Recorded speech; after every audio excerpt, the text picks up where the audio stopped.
Assalamualaikum warahmatullahi wabarakatuh. Nama saya Haris Puaji Ridwan. Saya PNS yang bertugas di SMA Negeri 1 Cariu, Kabupaten Bogor.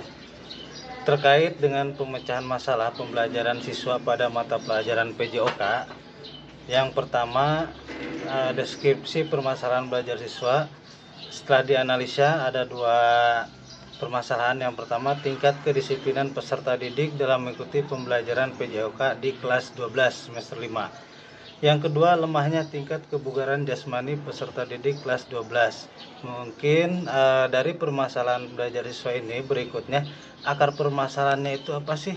Nah, yang menjadikan akar permasalahan, yang pertama, peserta didik belum memahami komitmen atau peraturan yang harus dipatuhi dalam mengikuti pembelajaran PJOK di kelas 12.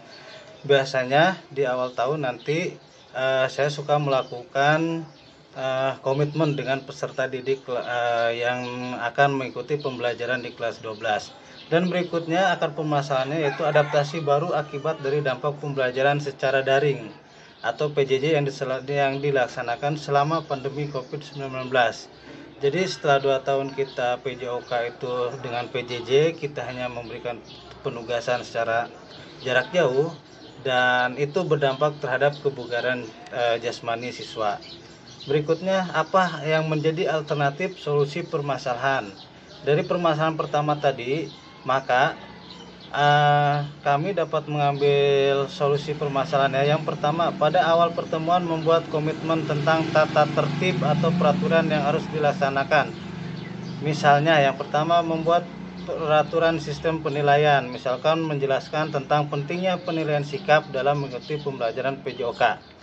Yang kedua, menjelaskan tentang pentingnya disiplin waktu dalam mengikuti pembelajaran PJOK. Dan terakhir, membuat komitmen penggunaan wajib memakai seragam olahraga saat mengikuti pembelajaran PJOK. Nah, itu adalah alternatif solusi dari permasalahan yang ditimbulkan di permasalahan pertama tadi. Berikutnya, untuk alternatif solusi permasalahan kedua, yang pertama ini terkait tentang kebugaran jasmani. Yang pertama, melaksanakan pembelajaran praktik lapangan, fokus ke dalam pengembangan kebugaran jasmani peserta didik. Yang kedua, memulai pembelajaran PJOK dengan metode permainan. Jadi, agar peserta didik gembira dan dapat meningkatkan kebugaran jasmaninya. Nah, itu adalah alternatif dari permasalahan-permasalahan.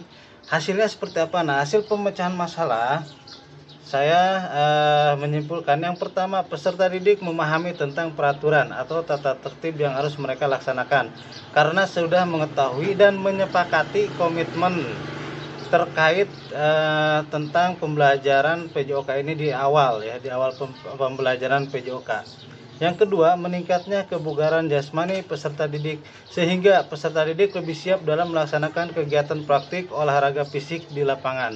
Nah, itu kesimpulan dari hasil pemecahan masalah dari permasalahan, dan setelah dianalisis deskripsinya akar permasalahannya apa, maka pemecahan masalahnya itu akhirnya peserta didik lebih disiplin lagi karena sudah memahami tentang tata tertib peraturannya.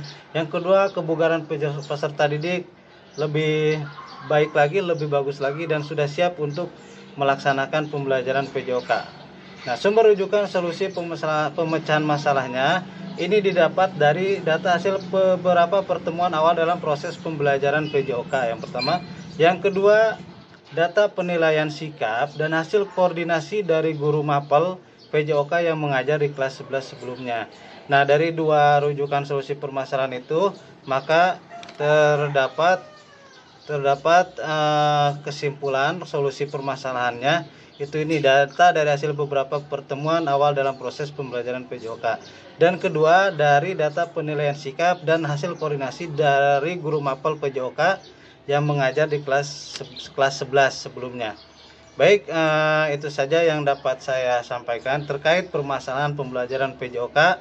Sebelumnya saya mohon maaf, masih banyak kekurangan terkait pemecahan masalah dalam video ini. Mudah-mudahan nanti kedepannya dapat ditemukan lagi solusi-solusi yang dapat menjadi alternatif pemecah masalah dalam proses pembelajaran PJOK.